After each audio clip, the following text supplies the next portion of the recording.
Apple has announced its long-awaited Vision Pro headset will go on sale on February 2nd in the United States.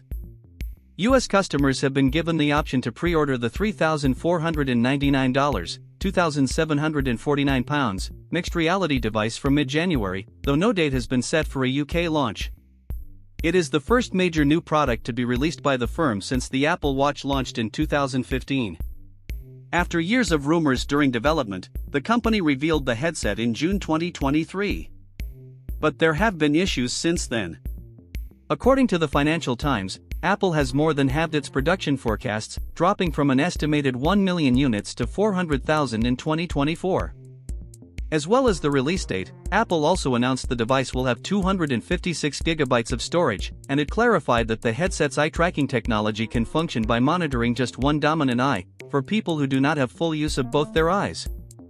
But interestingly, the firm is trying to separate the headset from other devices on the market, telling developers for the device to instead brand their apps as spatial computing. Don't describe your app experience as augmented reality, AR, virtual reality, VR, extended reality, XR, or mixed reality, MR, it said in a blog post targeting developers.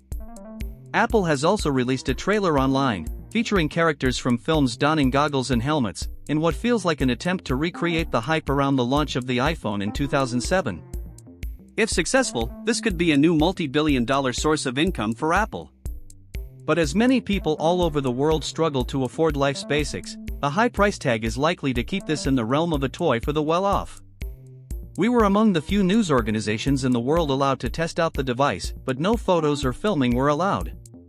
Unlike many existing headsets, Apple has detached the battery, so it doesn't sit heavy on your head, although it does mean the battery has to sit beside you instead, attached to a cable.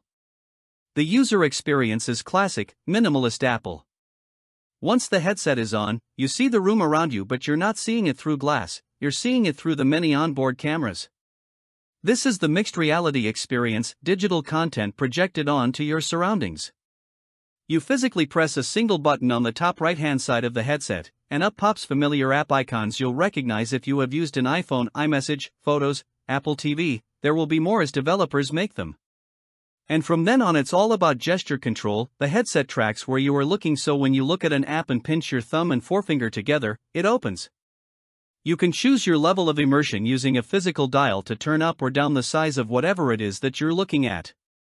It can fill the entire room or appear like a TV screen superimposed against your wall. But if someone walks in front of you in real life, you can see them no matter how immersed you are.